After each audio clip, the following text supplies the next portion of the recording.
Carl Jung documented a psychological pattern so disturbing that he called it among the most challenging transformations he had witnessed in human nature. Across multiple cases, he observed patients, especially empaths, who seemed gentle and broken until something inside them snapped. What I call the awakened ones, individuals who embodied Jung's concepts of shadow integration, changed not just their own lives, but revolutionized how we understand human psychology. Jung spent decades studying what mirrored the principles of shadow work in empathic individuals. Here's what he discovered that terrifies psychologists to this day. The kindest people aren't weak. They're weapons waiting to be forged. Jung's case files from his Zurich clinic reveal a disturbing pattern. Patient after patient arrived carrying the same wounds. Empaths who had been systematically destroyed by those who claimed to love them. They came with bruises they explained away, depression they blamed on themselves, and a universal tendency to apologize for existing. Jung documented what he saw across dozens of these cases. These individuals had spent their lives absorbing everyone else's pain. Alcoholic parents' rage, spouses' infidelity, family members' dysfunction. They were what I call the emotional shock absorbers of their social systems. Individuals who exemplified Jung's observations about how sensitive people often become repositories for collective psychological pain. Here's the part that made Jung's blood run cold. These empaths didn't just endure abuse, they systematized it. When Jung asked them to describe their relationships, he expected the scattered thoughts of damaged minds. What he discovered changed everything he thought he knew about empaths. These patients hadn't been broken by abuse. They had been studying it. Jung found that empaths kept detailed mental records of every person who had ever hurt them. They knew their abusers' triggers, insecurities, and deepest fears. They had mapped emotional patterns with surgical precision. They had never used this knowledge, not once, until something pushed them past their breaking point. Jung wrote about how the empath's mind operates not as a victim's diary, but as what I would call a strategist's war room, waiting for the moment of activation. If you've ever felt like people underestimate your awareness, write this in the comments. I see everything. Jung realized he wasn't treating victims.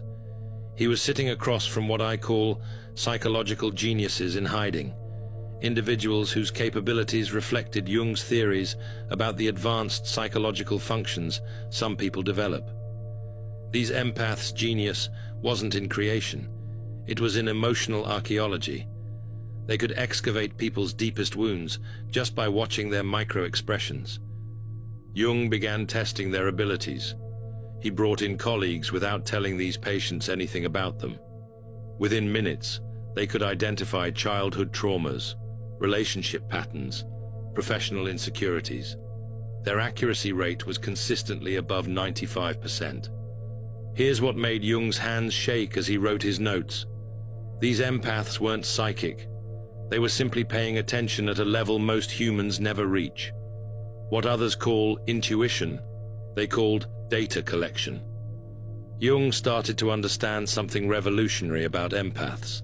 They don't just feel more deeply, they process emotional information faster and more accurately than anyone else.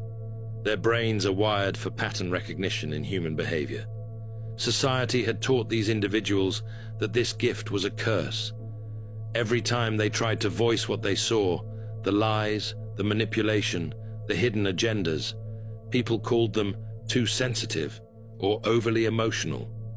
They learned to silence themselves, to doubt their perceptions, to apologize for seeing what others couldn't. The truth doesn't disappear just because you stop speaking it. It accumulates. And in these cases, it had been accumulating for decades. Jung observed how empaths don't lose their mind from feeling too much. They lose their mind from being told their feelings are wrong. He realized these patients weren't having nervous breakdowns. They were having breakthroughs. Jung identified a consistent pattern across his empath cases. Their transformation didn't happen gradually. It happened in one explosive moment that reflected what Jung understood about shadow integration under extreme duress. The trigger was always betrayal, not just any betrayal, but betrayal by someone the empath had completely trusted and protected. In case after case, Jung documented the same scenario. The empath would discover infidelity, financial betrayal, or emotional manipulation from their closest person. What made it devastating wasn't the act itself. It was the realization that they had seen the signs all along and ignored them. These patients did what empaths do. They said nothing. They absorbed the pain in silence. They blamed themselves. They tried harder to be perfect partners, children, or friends. Then came the moment that changed everything. What I call the clarity event, when the empath's pattern recognition finally overwhelmed their need to believe the best in people, embodied Jung's concepts about psychological awakening. Most people would expect empaths to cry, to scream, to fall apart. Their abusers expected that too. They were prepared for emotional chaos. What happened instead was something that terrified everyone involved. The empaths became unnaturally calm. Jung documented this as the moment when someone finally integrates their analytical capabilities with their emotional intelligence. Jung observed across multiple cases what I would describe as the most chilling psychological transformation possible. These empaths didn't attack. They didn't rage. They simply began to speak truth. They revealed everything they had observed, catalogued, and silently endured. Not with cruelty, with clinical precision, like surgeons identifying each diseased organ before removing it. This wasn't revenge. It was clarity. These empaths were finally using their gift of complete perception, not to excuse behavior, but to expose it. Jung's observations echoed the ancient wisdom that there is no fury like someone who has finally learned to trust their own perceptions. Jung realized this pattern across his cases wasn't revenge. This was what he termed shadow integration, the moment when someone stops denying the parts of themselves they were taught to hide. The empath's shadow wasn't evil. It was their suppressed intelligence, their silenced intuition, their denied strength. When they finally integrated these aspects of themselves, they became what Jung called psychologically complete. Here's what made these cases so disturbing for Jung. The transformation was permanent. These patients didn't cycle back into people-pleasing. They didn't apologize for their newfound boundaries. They didn't second-guess their perceptions anymore. They had become what Jung feared most, empaths who could no longer be manipulated. The changes didn't stop at the psychological level. Jung documented how these individuals' entire lives transformed within months. They left abusive relationships with strategic precision. They cut contact with toxic family members without emotional drama. They rebuilt their lives on their own terms. Jung observed them becoming what he called selectively empathetic, still deeply caring, but strategically protective of where that care flowed. The most disturbing part for Jung was how these transformed empaths' presence affected others. People who had once walked all over them suddenly felt nervous around them. They couldn't explain why. These empaths weren't aggressive or cruel, but everyone sensed something had fundamentally changed. Jung identified what he called the predator's instinct. Manipulative people can sense when their usual tactics won't work. They avoid integrated empaths like vampires avoid sunlight. Jung wrote, "The awakened empath doesn't need to announce their power. Others can feel it in their bones. Comment if people started treating you differently when you found your backbone. They sensed the change before I announced it." Jung's fascination with these empath cases went beyond professional interest. He was disturbed because he recognized something in their transformation, something that mirrored his own psychological development. Jung himself was what we would now call a highly sensitive person. He understood the empath's journey from the inside. He knew the pain of seeing what others couldn't see, feeling what others wouldn't feel. These cases forced him to confront a disturbing question. What happens when empaths stop being society's emotional shock absorbers and start using their gifts strategically? Jung spent years following these transformed patients' post-integration lives. What he discovered kept him awake at night. These individuals had become extraordinarily successful. Their businesses thrived because they could read clients' real needs before they voiced them. Their new relationships were healthy because they could identify emotional predators within minutes. Their decisions were flawless because they trusted their intuitive intelligence completely. Jung realized something that made his blood run cold. These empaths hadn't become less empathetic. They had become perfectly empathetic, which meant they were also perfectly strategic. They could manipulate others as easily as they had once been manipulated. They understood human psychology at a level that made them nearly omnipotent in social situations. Here's what truly terrified Jung. These transformed empaths chose not to use this power destructively. They could have destroyed every person who had ever hurt them. Instead, they simply removed toxic people from their lives and moved on. Jung realized he had witnessed the birth of what he called the integrated empath, someone with both the sensitivity to feel everything and the wisdom to choose what deserved their energy. Jung's private notes reveal his amazement. "I have observed something beautiful and terrible. These individuals have become what every manipulator fears most, someone who can see through them completely, but no longer needs anything from them. If you've reached the point where you can read people, but no longer need their approval, right, I see you, but I don't need you." These empath transformations didn't happen in isolation. Jung documented how their changes affected every system they had been part of. Family dynamics collapsed, not because these individuals destroyed them, but because they stopped enabling dysfunction. Alcoholic family members were forced to face their addictions without empaths as emotional dumping grounds. Depressed relatives had to find other sources of validation. Manipulative siblings could no longer use these transformed empaths as psychological punching bags. Here's what made Jung realize how powerful awakened empaths truly are. Their transformation forced everyone around them to evolve or reveal their true nature. The healthy people in their lives grew stronger from their example. The toxic people exposed themselves through desperate attempts to pull these empaths back into old patterns. Jung observed something that reflects what I call the empath's mirror effect. These transformed individuals didn't have to actively confront people's dysfunction anymore. Their mere presence reflected issues back with uncomfortable clarity. Manipulators couldn't stand to be around them. They felt exposed, seen through, unable to operate their usual psychological games. Meanwhile, authentic people felt safe with these empaths for the first time. Jung's research showed that awakened empaths become living truth detectors, not through judgment, but through presence. The most disturbing discovery came when Jung introduced these transformed patients to others in his practice.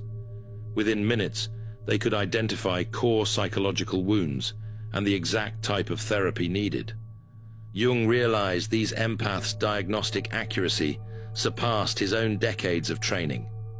This created an ethical dilemma that haunted him for years.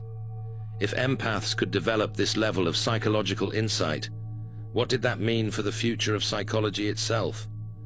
He began quietly studying other empaths in his practice, developing what I call the Integration Observation Protocol, a framework for understanding how this transformation occurs naturally. Jung's Integration Observation Framework wasn't therapy in the traditional sense.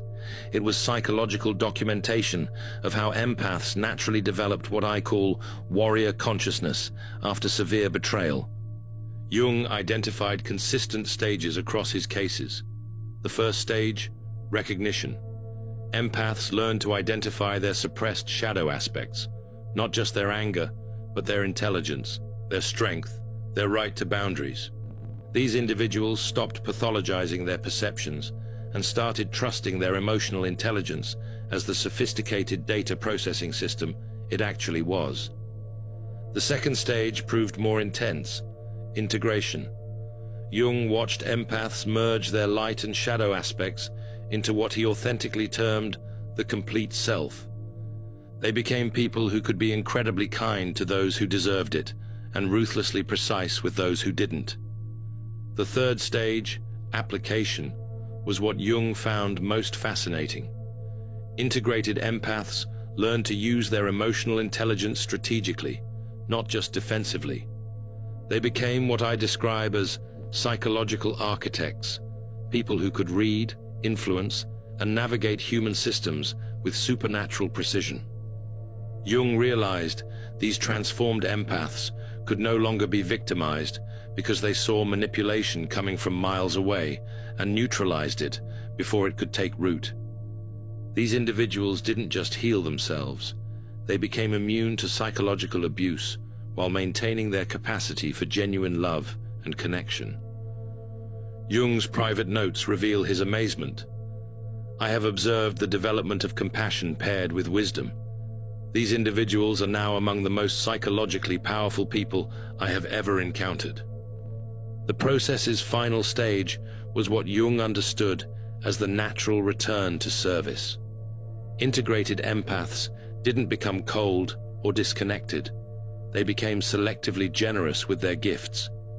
They used their abilities to help other empaths transform, creating what Jung documented as a network of psychologically resilient individuals. Jung's work with these empath cases created ripple effects that continue to this day. He realized that empaths weren't mentally ill. They were evolutionarily advanced individuals living in systems designed to exploit their gifts. Jung began seeing empathic sensitivity not as a disorder to be cured, but as a psychological capability to be properly understood and protected. He also recognized something concerning. In the wrong circumstances, these abilities could be devastating. An empath who integrated their shadow without proper ethical grounding could become extremely manipulative. Jung developed what I call the ethical integration model, documenting how awakened empaths naturally used their powers for healing rather than harm. His case files on these transformations remained among his most closely guarded research. He knew that if the wrong people learned how to deliberately trigger empath transformation, it could be weaponized. Jung scattered his observations across multiple private journals, never publishing the complete findings during his lifetime. Jung's final notes on these cases reveal something beautiful. These individuals lived the rest of their lives as what I describe as balanced warriors, people capable of incredible gentleness with those who earned it and implacable strength against those who threatened it. They became templates for what Jung believed was humanity's next evolutionary step. People who could feel everything without being destroyed by it, see everything without becoming cynical, and love deeply without losing themselves. Jung's last observation about these transformed empaths, written near the end of his career, they proved that the empath's journey is not from sensitivity to numbness, but from unconscious absorption to conscious choice. They became not less empathetic, but perfectly empathetic. Jung left one final insight for future psychologists. Never underestimate someone who has learned to trust their own perceptions completely. The awakened empath represents psychology's most powerful evolution. Comment if you've learned to trust your intuition completely. I no longer doubt what I see and feel. Jung's observations about awakened empaths proved prophetic in ways even he couldn't have imagined. Modern research confirms what his cases demonstrated. Empaths who undergo shadow integration become psychologically invincible. They can no longer be gaslighted because they trust their perceptions absolutely. They can't be manipulated because they see emotional games before they're fully formed. They can't be broken because they've already been to the bottom and emerged stronger. Here's what makes Jung's case studies eternally relevant. Every empath will face their transformation moment. The betrayal so profound, it forces them to choose between remaining a victim or becoming sovereign. The question isn't whether the empath will snap. It's whether they'll integrate their shadow consciously, like Jung's documented cases, or let it consume them destructively. Jung's research revealed that most empaths, when pushed to their breaking point, choose integration. They don't become cruel, they become precise. They don't lose their hearts, they gain backbones. The transformed empath becomes what Jung called love with boundaries, someone who can care deeply while protecting themselves absolutely.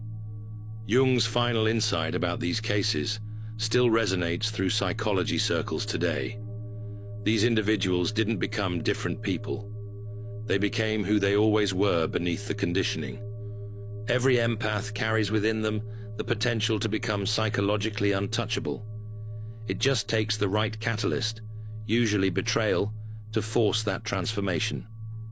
Jung wrote, "The empath's greatest tragedy isn't their sensitivity, it's how long they wait to honor it properly." Remember where we started?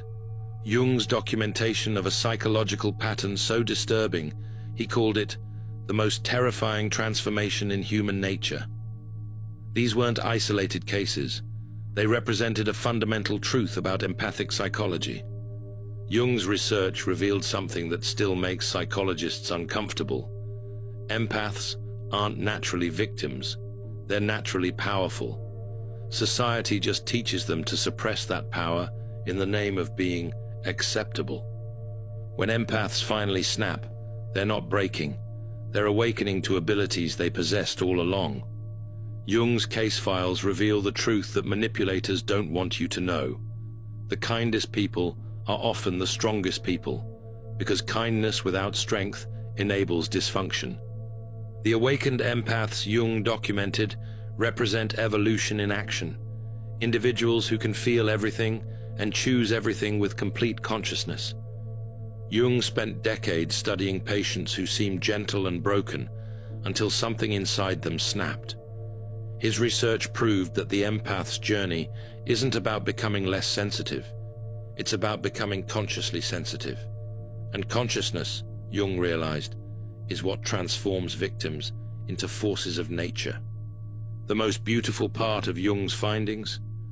These transformed empaths never lost their capacity for love. They just learned to love themselves as fiercely as they once loved others.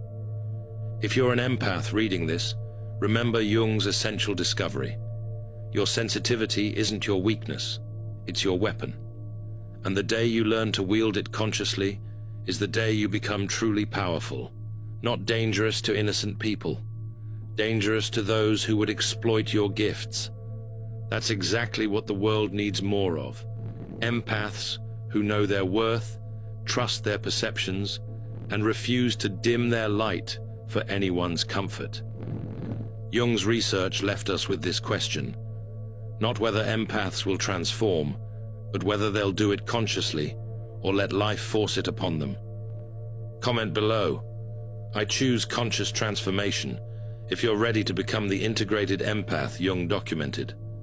Because the world doesn't need more broken empaths, it needs more awakened ones.